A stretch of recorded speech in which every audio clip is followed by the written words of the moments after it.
नमस्कार, मैं सुबोध मंडल आज आप लोगों के सामने संक्षेपण की परिभाषा और विशेषता पर प्रकाश डालने के लिए उपस्थित हुआ हूँ। संक्षेपण आज के समय की बहुत बड़ी आवश्यकता है। जैसा कि हम जानते हैं, अनेक प्रकार के कार्यालय हुआ करते हैं, चाहे वे सरकारी कार्यालय हों या निजी कार्यालय हों।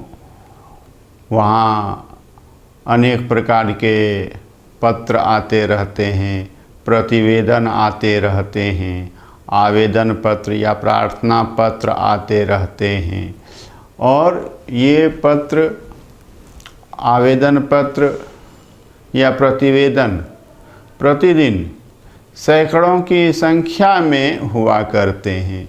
तो इतने सारे पत्रों को, इतने सारे प्रतिवेदनों को, इतने सारे प्रार्थना पत्रों को उस कार्यालय का प्रमुख, प्रबंधक अथवा उच्च अधिकारी या फिर सचिव या मंत्री नहीं देख पाता है।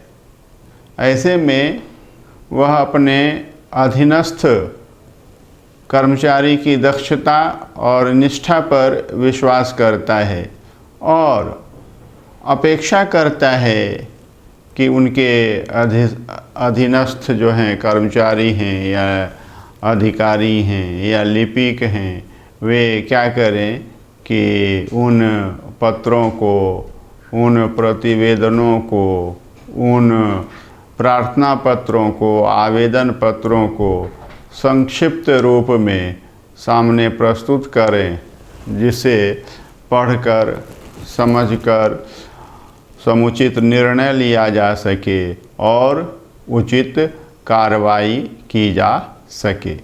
तो संक्षेपण की बहुत बड़ी आवश्यकता है। समाचार पत्र के संपादकीय कार्यालय में और साहित्य में भी इसकी बहुत बड़ी आवश्यकता है।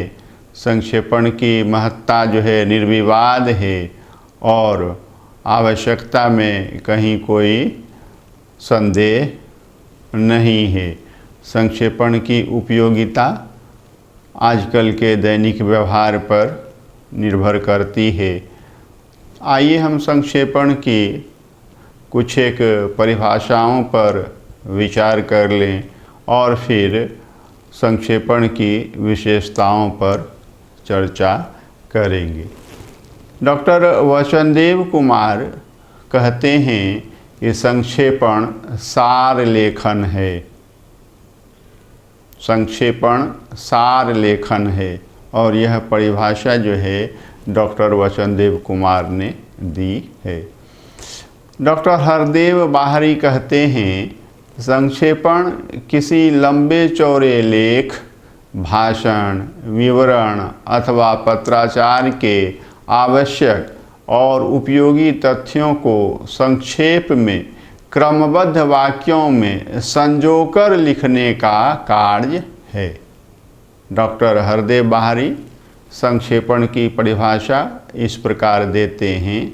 वह कहते हैं कि संक्षेपण किसी लंबे चौड़े लेख, भाषण, विवरण अथवा पत्राचार के आवश्यक और उपयोगी तथ्यों को संक्षेप में और क्रमबद्ध वाक्यों में संजोकर लिखने का कार्य है।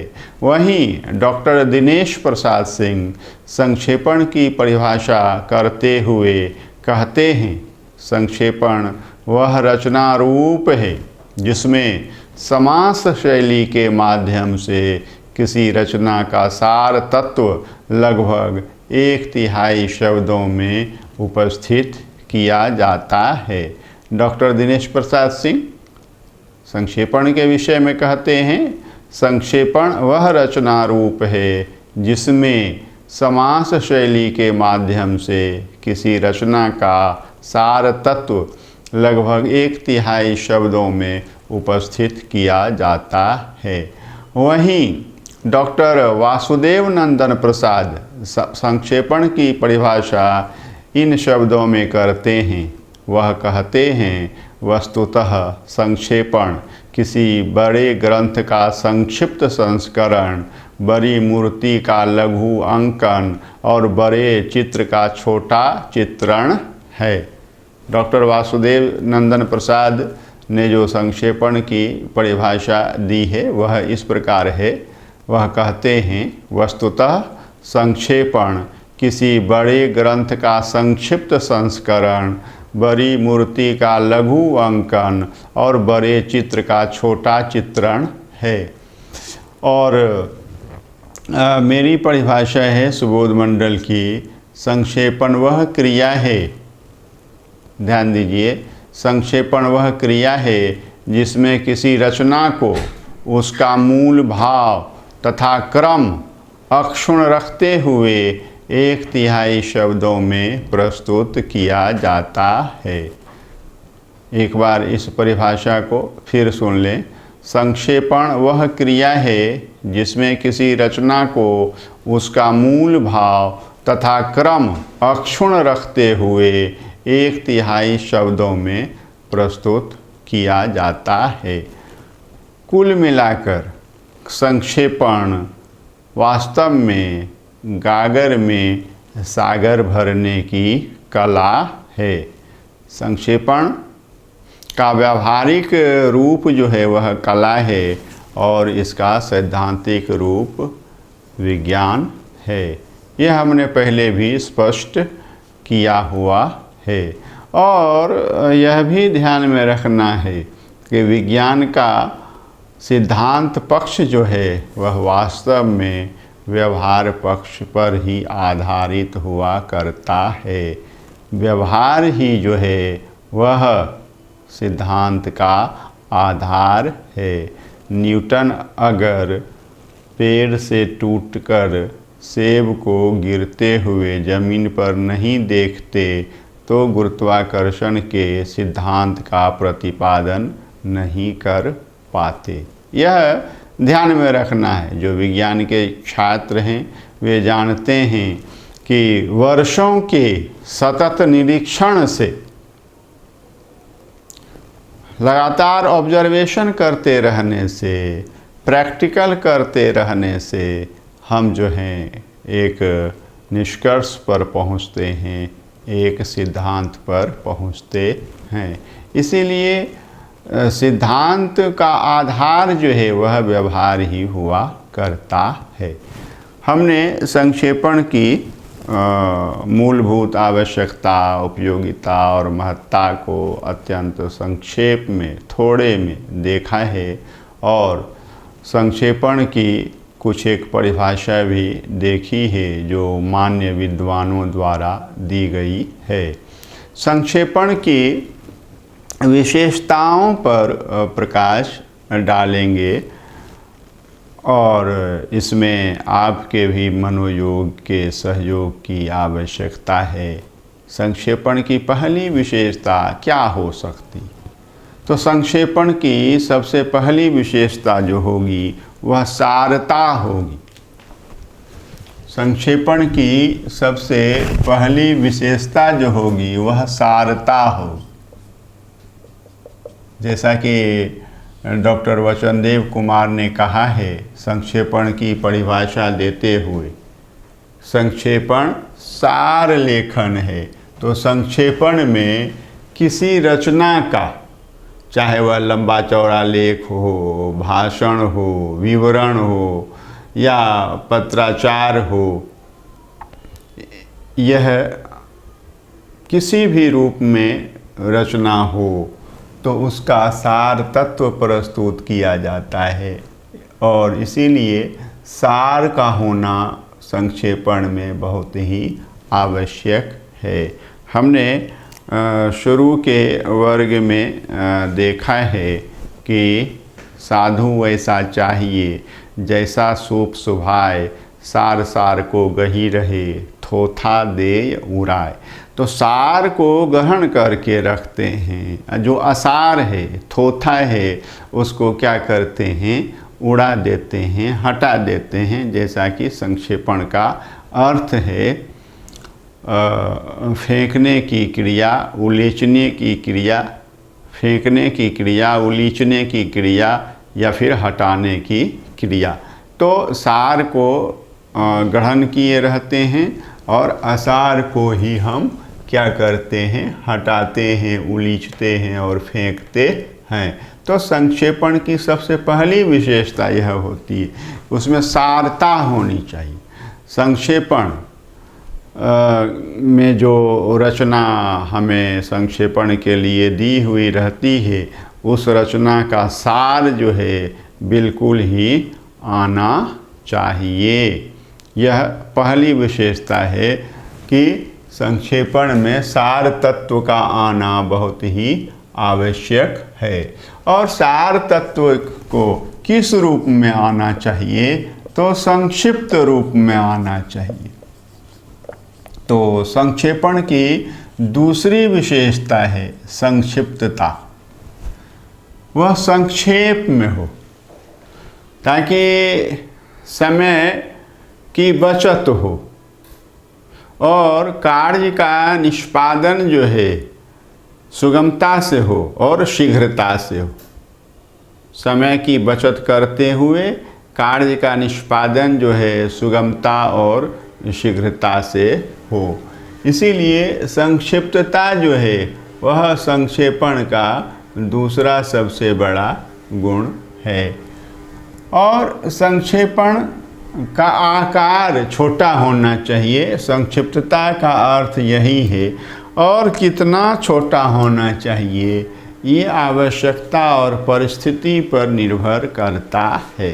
1/3 जो है वह अभ्यास के लिए बताया जाता है, लेकिन संक्षेपण आवश्यकता पड़ने पर 1/4 में भी करना होता है, उसका 5वें भाग में भी करना होता है। तो इसको गांठ बांध करके नहीं रखें कि 1/3 शब्दों में ही। जब कार्यालय में हम व्यवहार करेंगे तो कहेंगे अधिकारी ने इसको और छोटे रूप में लाइए और थोड़ा सा छोटा कीजिए। तो करना पड़ता है, आवश्यकता और परिस्थिति के अनुसार यह करना पड़ता है। यह हमें ध्यान में रखना है। तो सारतत्व आने चाहिए। दूसरी विशेषता है संक्षेपण की संक्षिप्तता। और तीसरी विशेषता है कि सारतत्व हो, संक्षिप्त हो, लेकिन वह क्या हो, स्पष्ट हो। तो अस्पष्टता होनी चाहिए, यह नहीं कि अस्पष्ट हो। अस्पष्टता होनी चाहिए। और चौथा क्या है कि यह सार तत्व हो तो अक्षुण्ण हो, अक्षुण्णता उसमें होनी चाहिए। या इसको ऐसे कह सकते हैं कि वह पूर्ण हो। सार जो है वह पूर्ण हो, तो पूर्णता होनी चाहिए। ऐसा नहीं लगे देख करके या पढ़ करके कि कुछ छूट गया है, कुछ छूटा हुआ है। यह अक्षुण्ण नहीं है, क्षुण्ण हो गया है। तो यह हमें ध्यान में रखना चाहिए। और 5वां है सारता होनी चाहिए, संक्षिप्तता होनी चाहिए, स्पष्टता होनी चाहिए, पूर्णता होनी चाहिए या फिर अक्षुण्णता होनी चाहिए। इसके पश्चात भी वह क्या हो, संक्षेपण की क्रमबद्ध हो। तो उसमें क्रमबद्धता होनी चाहिए। जिस क्रम में तथ्यों का निरूपण किया गया है रचना में, उसी क्रम में तथ्यों का निरूपण होना चाहिए। इससे संक्षेपण में स्पष्टता आती है। यह ध्यान में रखने की बात है। और छठा गुण जो है सरलता। स्पष्ट होते हुए भी संक्षेपण को सरल होना चाहिए, उसमें सरलता होनी चाहिए।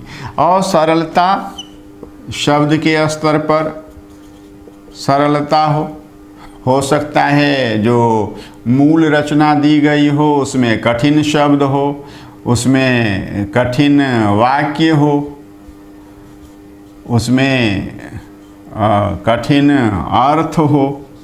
तो तीनों स्तरों पर हम क्या करते हैं कि कठिन शब्द की जगह पर सरल शब्द रखते हैं, सरल वाक्य रखते हैं, क्लिष्ट संयुक्त वाक्य की जगह पर सरल वाक्य रखते हैं, और अर्थ जहाँ कठिन हुआ करता है वहाँ हम अर्थ को सरल करने का यथासंभव प्रयास करते हैं। तो संक्षेपण की छठी विशेषता है सरलता, और सातवीं विशेषता यह है शुद्धता।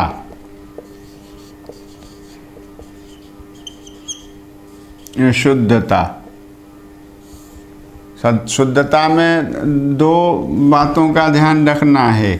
तथ्य की शुद्धता, संक्षेपण में जो रचना दी गई है उसका जो तथ्य है वह शुद्ध होना चाहिए, उसी रूप में होना चाहिए। उसमें हम अपने विचार का, अपने भाव का, अपनी विद्वता का मिश्रण नहीं कर देंगे, तो बिल्कुल ध्यान में रखेंगे, तब वह मिश्रित तथ्य हो जाएगा, शुद्ध तथ्य नहीं रहेगा, तथ्यों की शुद्धता उसमें नहीं रहेगी। तो हम अपनी तरफ से कुछ न जोड़ें, बिल्कुल हम अपनी विद्वता का परिचय उसमें तनिक भी ना दें। हाँ, हम अपनी कुशलता का परिचय दें, यह ध्यान में रखना है। और इन संदर्भों में अपनी विद्वता का परिचय दें, अपने विचार को उसमें प्रक्षेपित करने का कुप्रयास बिल्कुल ना करें। तो तथ्य की शुद्धता पहली चीज़ है, और दूसरी चीज़ है कि व्याकरणिक शुद्धता, व्याकरणिक शुद्धता, शब्द शुद्ध हो, वाक्य शुद्ध हो, उससे अर्थ भी साफ साफ निकले, स्पष्ट अर्थ हो। तो यह शुद्धता सातवीं विशेषता है संक्षेपण की, कि उसमें शुद्धता होनी चाहिए। और इसके अतिरिक्त कि संक्षेपण को सुडौल होना चाहिए, उसमें सुडौलता होनी चाहिए। वह संक्षेपण जो है बिल्कुल समझिए कि सागवान के पेड़ की तरह बिल्कुल ऐसे हो। हाँ, यह ध्यान में रखने की आवश्यकता है। तो यह है, और कटहल की तरह वह बेडौल नहीं हो, बिल्कुल सुडौलता होनी चाहिए, यह ध्यान में रखना है। सुडौलता, उसमें कसावट होनी चाहिए, ढीला ढाला संक्षेपण नहीं होना चाहिए। हाँ, सुडौलता होनी चाहिए, कसावट होनी चाहिए। और नौवीं विशेषता है सुडौलता के पश्चात कि उसमें सुंदरता होनी चाहिए। सुंदरता, आकर्षण क्षमता,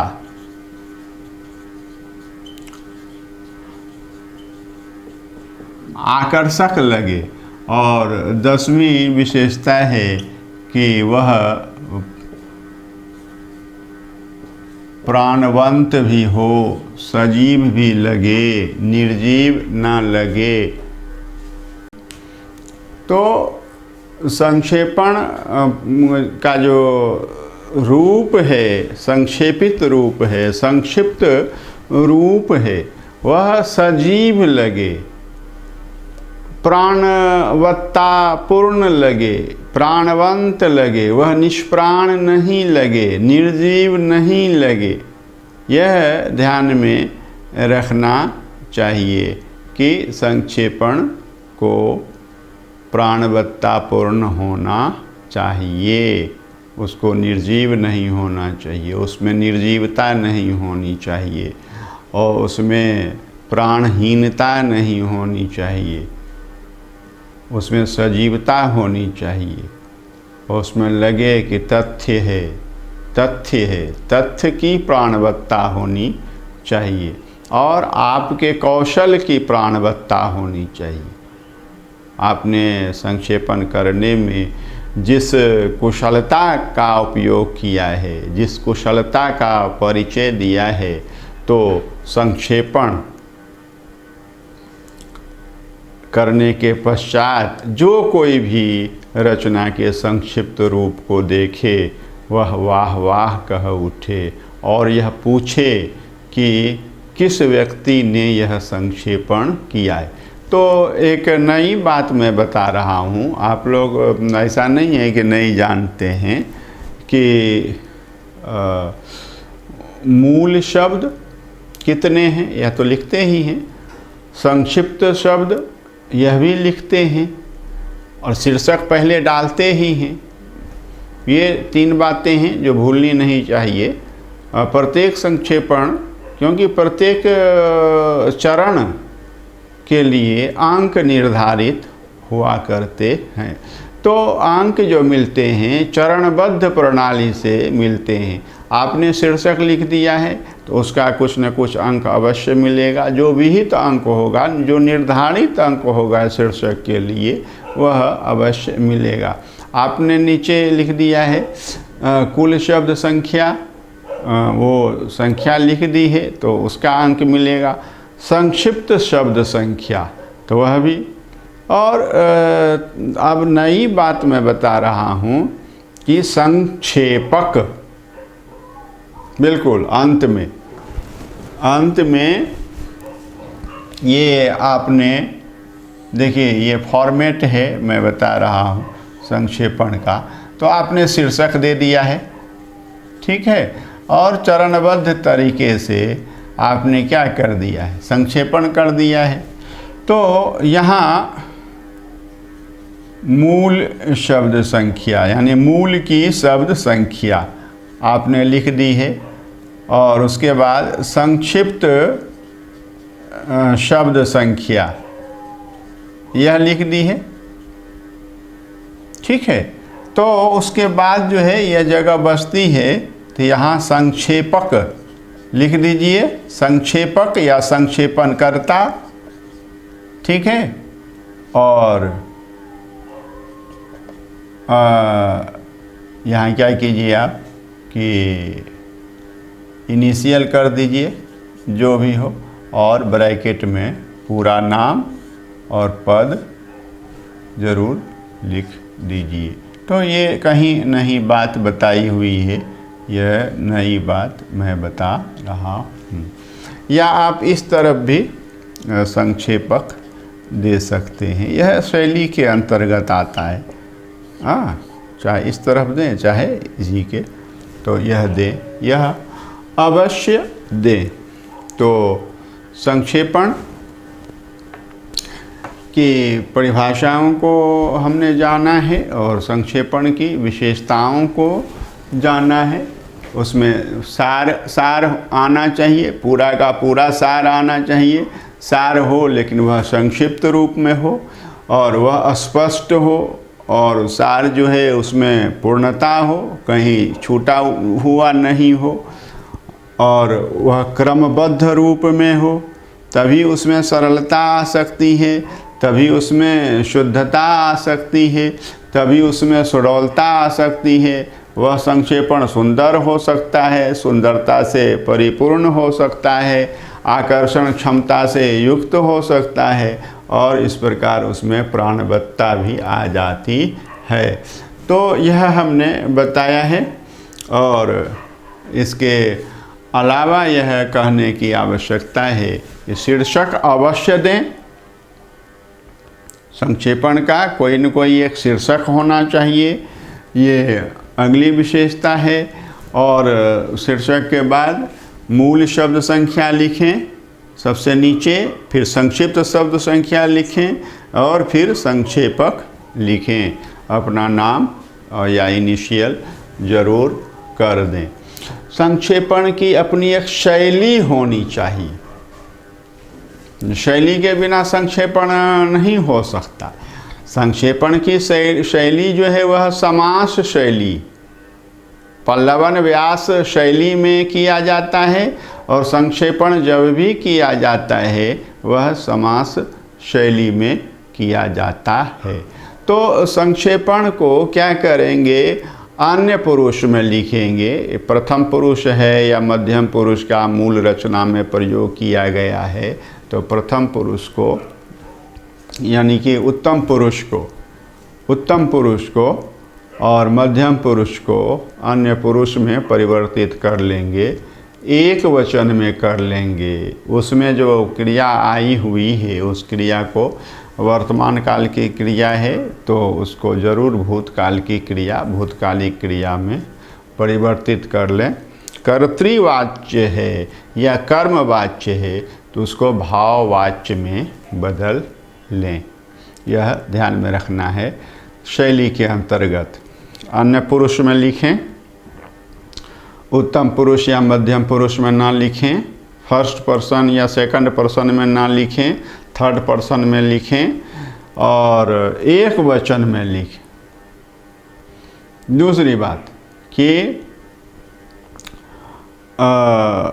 वर्तमानकालिक क्रिया का प्रयोग ना करें, भूतकालिक क्रिया का प्रयोग करें और कर्तृवाच्य में या कर्मवाच्य में ना लिख करके कोशिश करें, चेष्टा करें, प्रयत्न करें कि भाववाच्य में हो। तो आज हमने संक्षेपण के विषय में इतना जाना है और अब एक वर्ग और रह गया है, संक्षेपण की विधि, संक्षेपण की प्रक्रिया। वह भी वर्ग बहुत ही महत्वपूर्ण है। अगले वर्ग में हम इस पर चर्चा करेंगे और विस्तार से चर्चा करेंगे।